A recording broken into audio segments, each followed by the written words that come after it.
I wasn't a rebellious child. In fact, I spent my entire childhood trying to be everything they expected of me. The well-behaved one. The good girl. The helpful one. The perfect daughter. There was only one thing I wanted in return. To be loved. But I failed. And that may have been the first major disappointment of my life. Understanding that sometimes, love doesn't come, even when you work hard to earn it. I grew up believing that love was a reward. That if I got good grades, behaved properly, didn't cause trouble, then someone would look at me with affection. But that's not what happened. What I got most of the time was coldness. Silence. Absence. They told me I was loved. But they never showed me. They said, "Of course we love you." But their eyes didn't confirm it. Their actions didn't support it. And my body knew from early on that something was missing. I remember trying to please. Helping around the house more than the others. Smiling when I actually wanted to cry. Staying quiet so I wouldn't bother anyone. Erasing myself to fit in. All to see a gesture of affection. A touch. "I'm proud of you." But nothing came. And that created a wound that words can't explain. A feeling of inadequacy that followed me into adulthood. Because when you try to be loved and you're not, you don't blame others.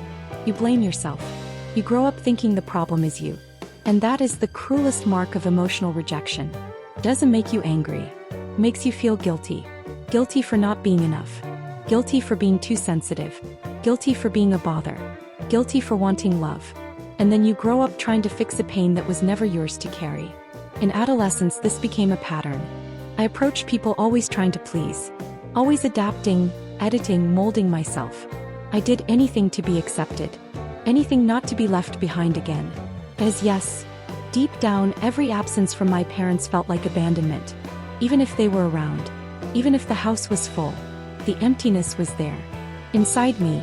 It was only in therapy that I was able to name it.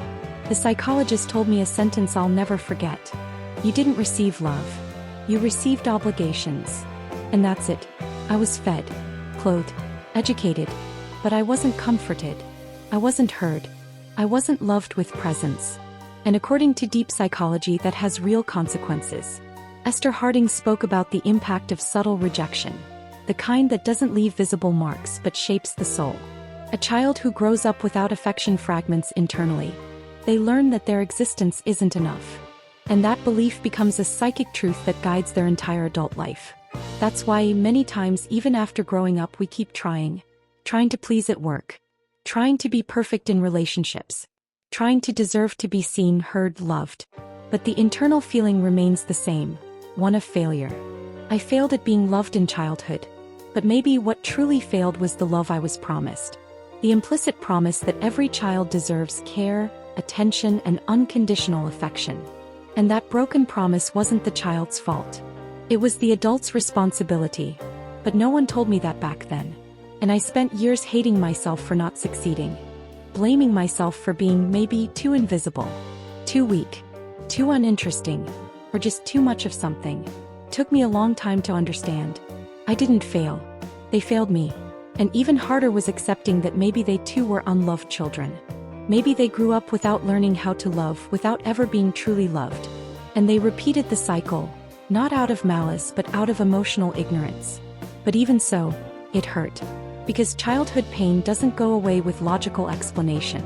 It only heals with time, with courage, and with truth. Today I look at that child I once was, so eager, so sweet, so desperate for love, and I want to hug her. To say, you don't need to be perfect to be loved. You just need to be. To say, you didn't fail. You survived. And that is already a victory. If you also grew up trying to be loved and felt like you failed, I want to remind you of something.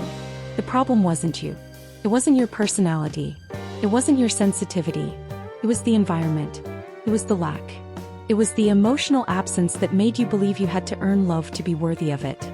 But you were already worthy. You always were. Even when they didn't notice. Even when they ignored you. Even when they told you through their actions that you weren't enough. You were. And you still are. Today I no longer seek love desperately. I try, little by little, to give myself what I wasn't given. I'm learning to like myself. To validate myself. To allow myself to make mistakes. To allow myself to exist. Still hurts sometimes. But now, I know I'm no longer trying to earn it. I'm learning to love myself even after having been ignored. If you made it this far, maybe this story is yours too. Maybe you also spent your childhood trying to be seen, trying to matter, trying in vain to receive a love that should have been natural. If that's the case, leave a comment. Talk to me. Your story matters. And maybe, by sharing it, you'll discover that you're not as alone as you thought.